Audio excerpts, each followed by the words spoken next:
हरि ओम परम परमात्मे नमः। श्री राधा कृष्णाय नमः। श्रीमद् भागवत कथा अष्टम नवम स्कंद। नवम स्कंद में श्री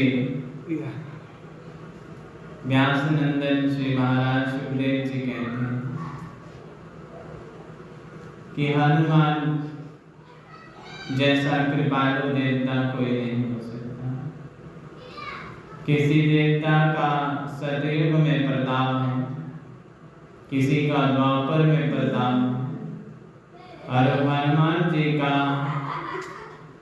तो चारों जुग प्रताप है।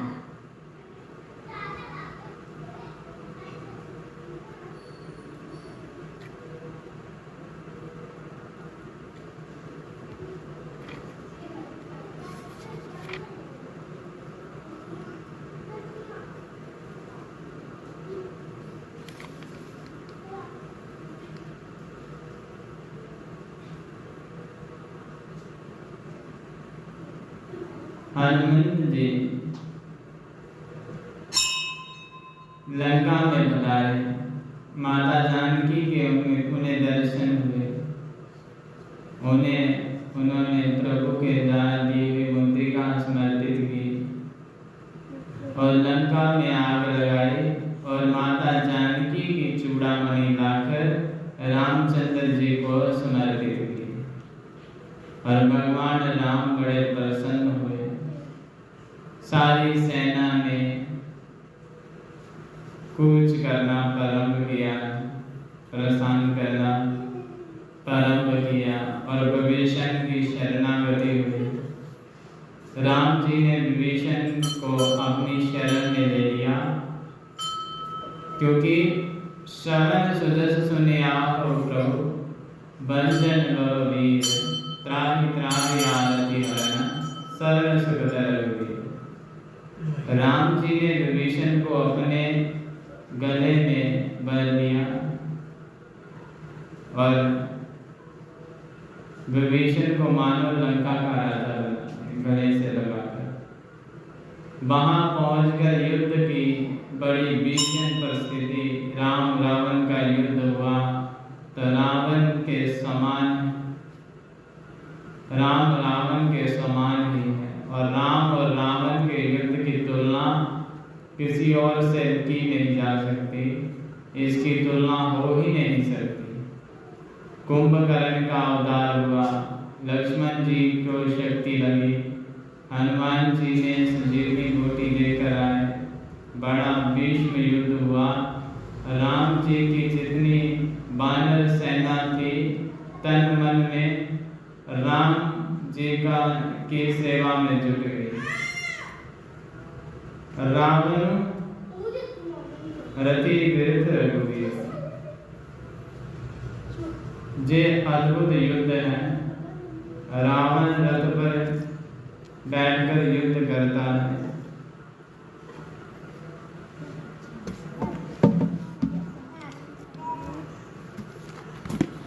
और श्री राम जी धरती पर खड़े होकर युद्ध कर रहे हैं।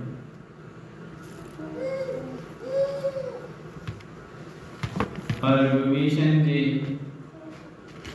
ने सीधे इशारे पर राम जी ने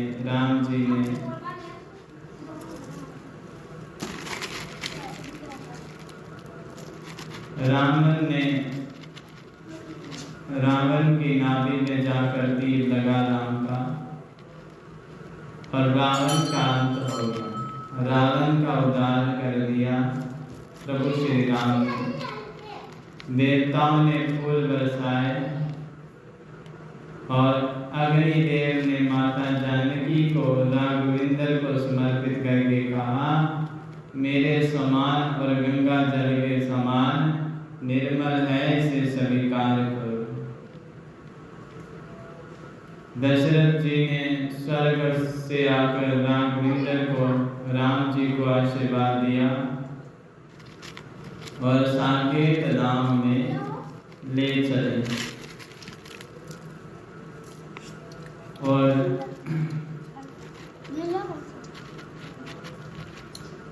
कुबेर ने अपना विमान राम जी को समर्पित किया और हनुमान जी ने आज अवध में जाकर सूचना दी कि 14 वर्षों में जितने दिन होते हैं उतने दीपक जलाओ, और उतने ही दीपक सब लोगों ने अपने अपने दरवाजों पर, छतों पर और घरों पर सजाए। ऐसा आनंद और ऐसा सुख की दिव्य अनुभूति सबके मन में हुई। आज राम जी का राज्य अभिषेक हो रहा है और भरत जी धन्य हो रहे हैं, गदगद हो रहे हैं। अवधपुर वासियों के आनंद की आज सीमा नहीं। एक धोबी की बात सुनकर राम जी ने माता सीता जी को वन में भेज दिया, छोड़ दिया, और सीता जी उसके बाद वाल्मीकि जी से मिलती है और वाल्मीकि के आश्रम में रहती है। वहाँ उनके लव और कुश जैसे 2 पराक्रमी पुत्रों ने जन्म लिया और 13,000 वर्षों तक राजा राम ने प्रशासन किया और 13,000 वर्षों तक प्रशासन करके सारे अवधवासियों को विमान आरूढ़ करके रघुवीर संकेत राम को चले गए। बोलिए श्री रामचंद्र भगवान की जय। बोलो श्री राम जय राम, जय जय राम। बोलो श्री राम जय राम, जय जय राम। बोलो श्री राम जय राम, जय जय राम। बोलो श्री राम जय राम, जय जय राम। बोलो श्री राम जय राम, जय जय राम। बोल सच्चे दरबार की जय। आचार्य सुखदेव जी ने परीक्षित को राम कथा बड़ी छोटी सी सुनाई, क्योंकि सुखदेव जी जानते थे कि राम कथा इतनी दिव्य है कि यदि मेरा मन एकाग्र हो गया और राम कथा सुनाने लगा तो सारा समय इसी में बीत जाएगा।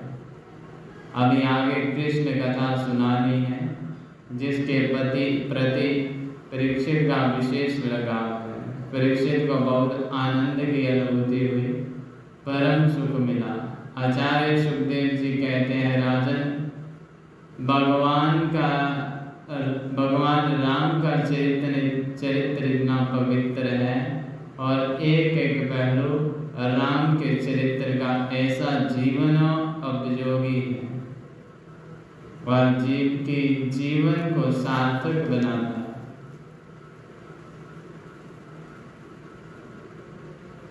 बड़े सुनने की बात है।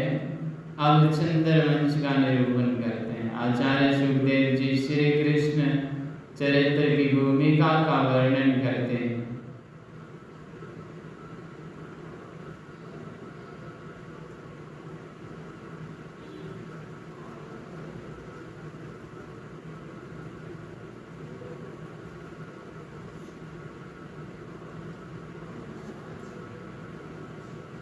अब चंद्रवंश का निरूपण करते हैं, जिस चंद्रवंश में हमारे श्री कृष्ण का प्राकट्य हुआ।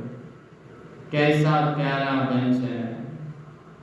श्री सुखदेव जी कहते हैं, राजन, नारायण के पुत्र ब्रह्मा और ब्रह्मा के पुत्र अत्रि और अत्रि के पुत्र हैं श्रीमान चंद्रमा और चंद्रमा के पुत्र हैं बुध और बुध के पुत्र हैं पुरुरवा और इन्हीं पुरुरवा के वंश में 6 पुत्र हुए, आयु, सदायु, सत्यायु, रय, विजय और जय। इसी चंद्रवंश में एक परम तेजस्वी पुत्र हुआ जिसका नाम है गाधी, और ये गाधी चंद्रवंशी राजा थे, बड़े तपस्वी ऋषि हैं। परंतु गाधी के घर पुत्र नहीं था, एक पुत्री थी सत्यवती। सत्यवती पुत्री का विवाह कहाँ करें? ऋचिक नाम के एक ऋषि आए और इच्छा न होते हुए भी गांधी ने अपनी पुत्री का विवाह ऋचिक के साथ कर दिया, क्योंकि वह 1000 श्याम वर्ण के घोड़े जो पारितोषिक में देने पड़ते थे, शुल्क लेकर वह दे दिए। अब ऋषिक मुनि के यहाँ बेटी चली गई तो गांधी रोते हैं। कहा, क्या करूं, मेरी पुत्री पराये घर चली गई। ये बात पराये काम करते हैं। गांधी बोले, मेरी एक ही पुत्री थी, वह भी ससुराल चली गई, अब मैं क्या करूं। एक दिन गांधी अपनी पत्नी से बोला, देवी, मेरे दामाद बड़े विद्वान हैं, शास्त्रों में बड़े निष्णात हैं, क्या तुम दामाद से प्रार्थना नहीं कर सकती जो कोई औषधि दे दे जिससे हमें पुत्र हो जाए? मुझे तो कहने में शर्म लगती है। तो ऋचिक मुनि ने 2 प्रकार की औषधि बनाई। एक औषधि चरुयुक्त सासू जी के लिए और एक अपनी पत्नी के लिए।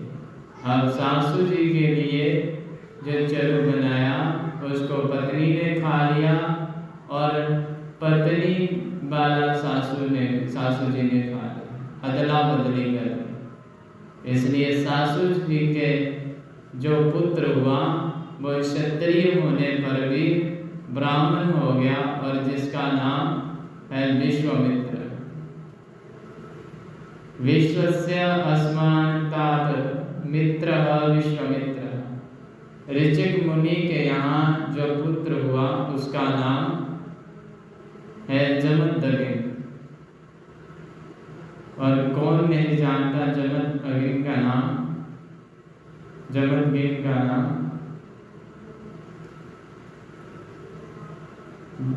ऋषि जमदग्नि की पत्नी है रेणुका, और उन्होंने 4 पुत्रों को जन्म दिया।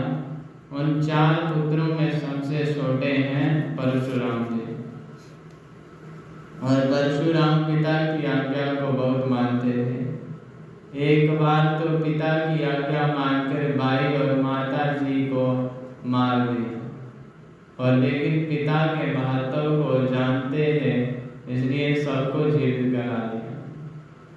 जमदग्नि ऋषि के आश्रम पर एक गाय है। उस गाय का चरित्र पूरा कामधेनु का चरित्र है। गावो विश्वस्य मातरः। गाय तो सभी सारे विश्व की माता है, वो भेदभाव नहीं करती, चाहे कोई भी जाति का हो, गाय कभी भेदभाव नहीं करती।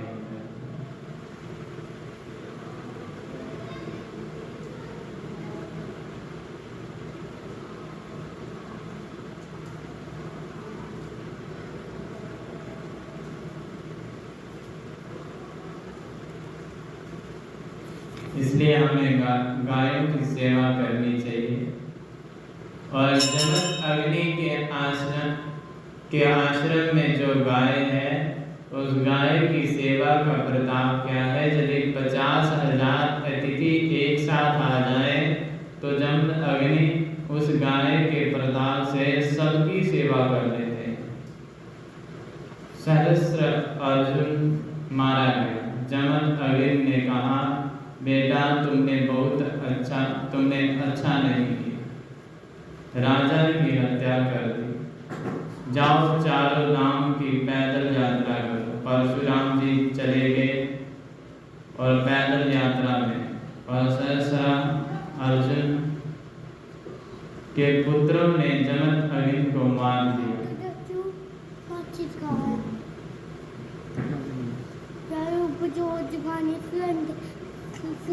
वो बड़ी है, नीचे देखना।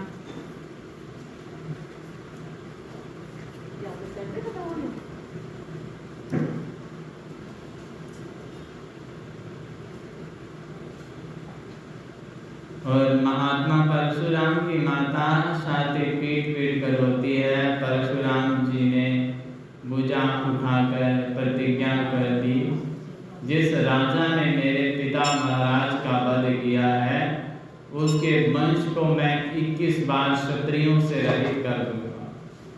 और वो करके ही माने। राजाओं से विमुक्त किया उन्होंने, आतताइयों को दंडित किया संत परशुराम जी। लेकिन उधर गादी मुनि के पुत्र को जो विश्वामित्र जी हैं उनके 100 पुत्र हुए।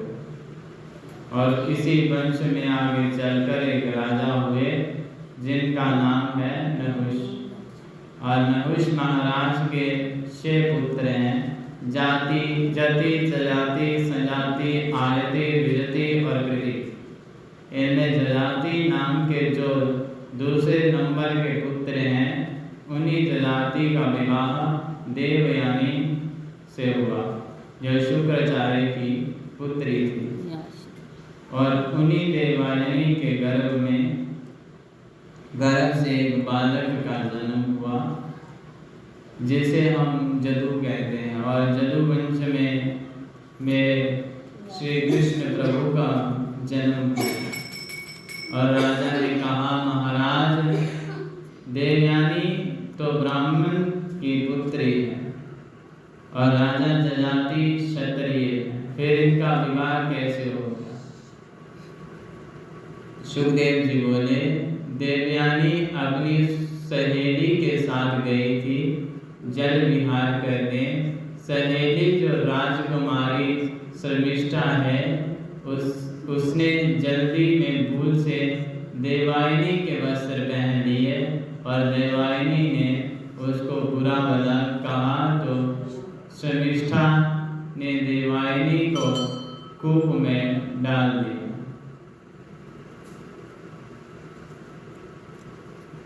और मृग्या के लिए निकला राजा जजाति उधर से गुजरा तो कुएं में से चीखे सुनकर देवयानी को निकाला और गंधर्व विधि से उसके साथ विवाह कर दिया। क्योंकि शर्मिष्ठा राजकुमारी ने देवयानी को कूप में डाला था, इसलिए शर्मिष्ठा का दंड ये है कि उसे देवयानी की दासी बनकर रहना पड़ेगा। शर्मिष्ठा देवयानी के यहाँ दासी बनकर चली गई, परंतु राजा जयाति जानते हैं कि मेरी पत्नी ब्राह्मण की पुत्री है, हमारी दासी राजकुमारी है, इसलिए राजा ने दासी को भी गुप्त रूप से पत्नी स्वीकार कर ली। जदुं च तर्वसुं च देवयानी व्यायत द्रोहानुचानी च गुरु च शर्मिष्ठा वासन पवर। देवयानी के 2 पुत्र हुए, जदु और तुर्वसु, और दासी के 3 पुत्र हुए शर्मिष्ठा के। द्रोहाव अनुप और पुरु। शुक्राचार्य को अच्छा नहीं लगा, जिसको हमने दासी बनाकर भेजा उसको मेरे दामाद ने पत्नी बना लिया और मेरी पुत्री का अधिकार छीन लिया। मैं श्राप देता हूँ कि मेरे दामाद बूढ़े हो जाएं। जजाति ने कहा, महाराज आपने मुझे वृद्ध होने का आशीर्वाद दिया है, श्राप दिया है, आपकी बेटी को ही कष्ट होगा। शुक्राचार्य जी बोले, फिर तो मैंने सोचा ही नहीं। बोले कि आपके 5 पुत्रों में से किसी एक की आप युवा अवस्था लेकर आप उपभोग कर सकते हैं। राजा जजाति ने अपने बड़े पुत्र जदु से कहा, बेटा असम्य में वृद्ध हो गया है मैं, और मेरी वृद्धावस्था को लेकर युवा अवस्था कुछ समय तक मुझे दे दो। जदु ने बड़े विवेकशील हैं, शांत स्वभाव के हैं। यदि पिताजी को मुझे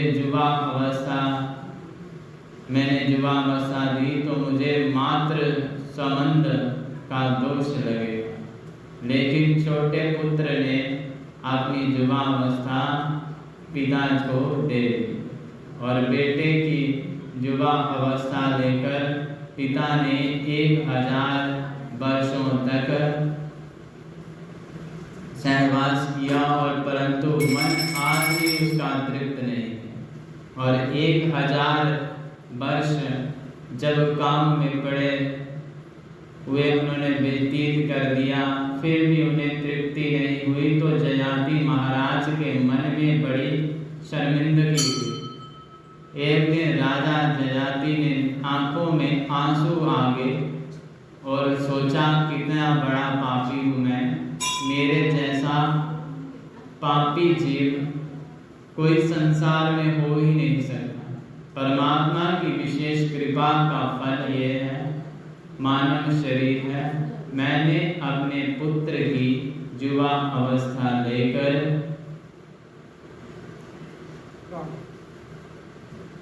उपभोग किया, लेकिन मन मेरा आज भी प्रसन्न नहीं है। इसलिए प्रभु कहते हैं, कामनाओं की शांति कभी नहीं हो सकती।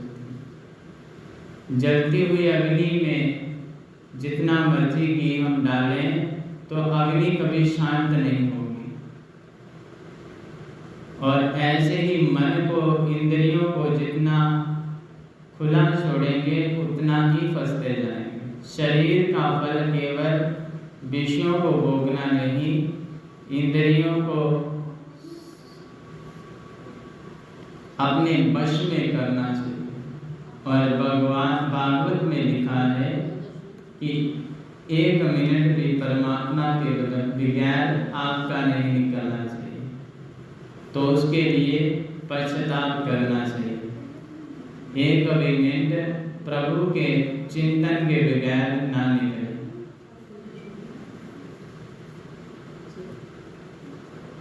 और राजा जजाति ने अपनी पत्नी से कहा, देवी, मैंने संसार के बहुत सुख भोग लिए, अब 1 मिनट भी मैं घर रहने की इच्छा नहीं है।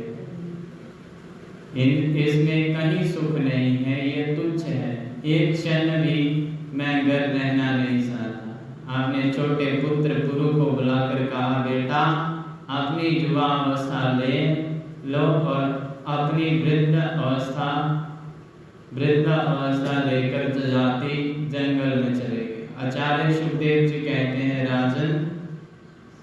राजा जजाति ने एकांत सेवन किया और समाधि में घस गए और धीरे धीरे अपने मन को प्रभु के चरणों में लगा दिया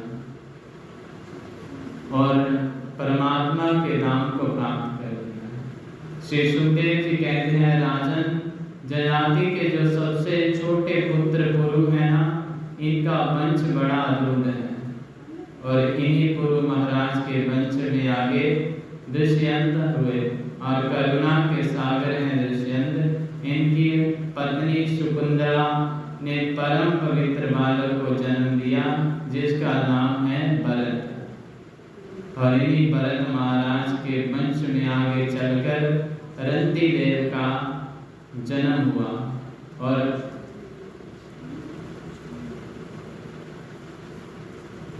कारण जिसके जीवन में है वही मानव सार्थक जीवन जी रहा है। चंद्रवंश में एक विचित्र राजा हुए, रति देव, और ऐसा यशस्वी राजा और दूसरा चंद्रवंश में नहीं हुआ। और पूर्व राजाओं के किए गए पाप का परिणाम ये हुआ कि रति देव महाराज की धरती सूख गई और सारी प्रजा में भूख बढ़ गई और भूख पड़ गई और रंती देव की प्रजा भूखे मरने लगी। और रंती देव ने अपने खजाने को सारी प्रजा में बांट दिया। 12 वर्षों तक पानी नहीं बरसा और राज खजाना भी सारा खाली हो गया।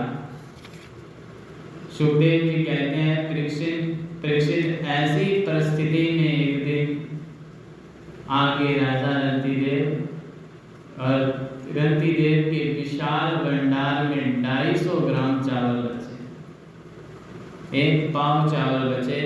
रंतिदेव ने अपनी पत्नी से कहा, आप इन्हीं को पकाकर पहले प्रभु को भोग लगाओ। और जैसे चावल पकाकर प्रभु को के भोग लगाने बैठे, एक ब्राह्मण द्वार पर आकर बोला कि दिन से भूखा हूँ, तड़प रहा हूँ। राजा ने कहा, मेरे राज्य में भूखा नहीं, आप भूखे मत रहें, महाराज आप पाइए ना। और रंतिदेव ने अपनी परोसी थाली उस ब्राह्मण के सामने समर्पित कर दी। पत्नी उनकी ओर देखने लगी। रंतिदेव ने कहा, आज प्रभु की यही इच्छा है, पानी का भोग लगाओ। और तुलसी दल छोड़कर पानी का भोग लगाते हैं। और एक चंडाल आ जाता है, लगाने ही लगते हैं, और जिसके साथ 5 कुत्ते हैं। चंडाल बोला, मैं भी प्यासा हूँ, मेरे कुत्ते भी प्यासे हैं, पानी मिल जाता तो अच्छा रहता। रंतिदेव ने कहा, नहीं आप प्यासे नहीं रहिए, जल भी आप ले लीजिए। और आगे चलकर आगे का जल जो बचा हुआ था वह चंडाल और कुत्तों ने पी लिया। अब रंतिदेव के दोनों आंखों से आंसू गिर रहे।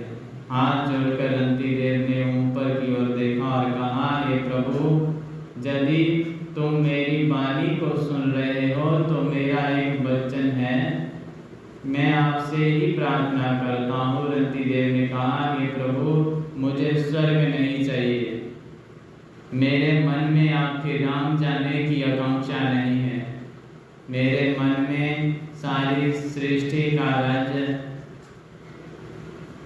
करने की आकांक्षा नहीं है, मैं मुक्ति नहीं चाहता, मैं तो केवल एक बार चाहता हूँ कि सारा संसार के जितने दुखी प्राणी हैं उनके हृदय में बैठकर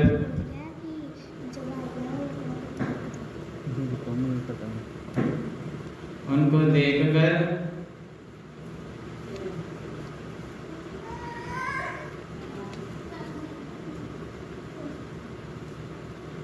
मैं चाहता हूँ उनके जितने दुखी प्राणी हैं उनके हृदय में बैठकर उनके दुखों का मैं अनुभव कर रहा हूँ। और अनुभव करना है और मेरी कोई आकांक्षा नहीं। संसार में सुख है कहाँ? रंतिदेव कहते हैं, भगवान, मैं इन जीवों को जल समर्पित कर रहा हूँ, भोजन दे रहा हूँ, यही मेरी सर्वोत्तम पूजा है और मैं किसी पूजा को नहीं जानता।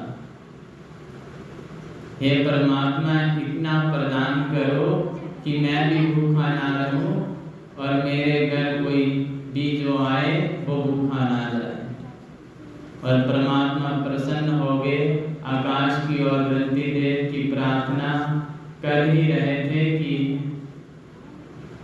घटाएं आ गई और बिजली चमकने लगी और 1 मिनट में पूरा संसार जल से भर गया और जल की अद्भुत वृष्टि हो गई, क्योंकि वह चंडाल, वह कुत्ता, वह पंडित और कोई नहीं था, साक्षात प्रभु ही थे, साक्षात ब्रह्मदेव ही थे। परीक्षा ले रहे थे रंतिदेव की। इन्हीं रंतिदेव के वश में आगे कुरुवंश हुआ। ये कौरव और पांडव का वंश कहलाया। और इसी में एक शाखा हुई पांचाल वंश की, मगध वंश की। और श्री जजाति महाराज के सबसे बड़े पुत्र थे जिनका नाम था जदु महाराज। और इन्हीं जदु के वंश में कई पीढ़ियों के बाद एक राजा हुए देववीर। और देववीर राजा के 2 पत्नियां थी। एक पत्नी के 2 पुत्र हुए, अजन्य और पर्जन्य। दूसरी पत्नी के का पुत्र हुआ शुभसेन और अजन्य पर्जन्य के 9 पुत्र हुए और जिन्हें हम नवनंद कहते हैं। और नंद बाबा जो गोकुल में रहते हैं और दूसरी पत्नी के बेटा है शूरसेन, और शूरसेन के पुत्र हुए वासुदेव आदि हुए। और सुखदेव जी कहते हैं राजन, वासुदेव जी की 7 पत्नियां हैं, गौरवी, रोहिणी, भद्रा, मदिरा, रोचना, किला, देवकी, प्रमुखा, आसन, पतन्य, आनक, दुंदुभे, ये 7 पत्नियां हैं और सबसे छोटी देवकी है। दूसरे नंबर की पत्नी जो रोहिणी है, उनके पुत्र जल्दी नहीं हुए। देवकी के जब 6 पुत्र हो गए तब रोहिणी के पहला पुत्र हुआ बलराम। और वैसे बलराम जी के भी कई भाई हैं, बल, गण, सारंग, दुर्मंत, विपुल, ध्रुव आदि, ये रोहिणी के पुत्र हैं। सबसे छोटी महारानी देवकी के 8 पुत्र हुए। राजन, 8 में सबसे बड़े का नाम है कीर्तिमान, और कीर्तिमान से लेकर 6 पुत्रों को दुष्ट कंस ने मार दिया, और 7वां पुत्र जो देवकी का है उन्हें हम बलराम जी कहते हैं। और 8वीं संतान के रूप में प्रभु श्री कृष्ण का प्राकट्य हुआ और कन्हैया का अवतार हुआ। मथुरा में जन्म लिया और श्री कृष्ण पालने में जुड़ रहे हैं और वृंदावन में जाकर लीला की। मथुरा आकर कंस आदि दुष्टों का संहार किया। जरासंध के डर से द्वारिका चले गए और द्वारिका में प्रभु ने बहुत से विवाह किए। कौरव पांडवों का युद्ध कराया। उद्धव जी को उपदेश करने के बाद श्री कृष्ण अपने धाम को चले गए। इस श्लोक में आचार्य सुखदेव जी ने पूरी कृष्ण कथा कह दी। सारी सभा स्तंभ रह गई, हजारों संत बैठे हैं, सुनने वाले बैठे हैं, सब शांत हो गए। सुखदेव जी चुप हो गए।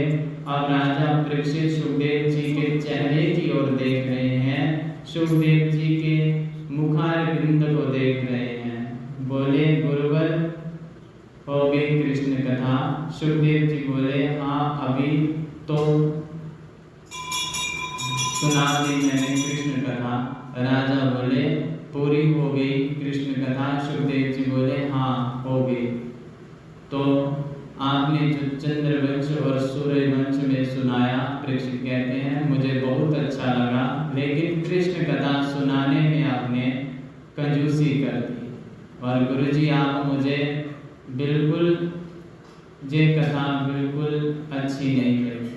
और बोले श्री कृष्ण भगवान की जय। इसी प्रकार श्रीमद् भागवत कथा का 9वां स्कंद है जो पूरा हुआ। बोल सच्चे दरबार की जय। सच्ची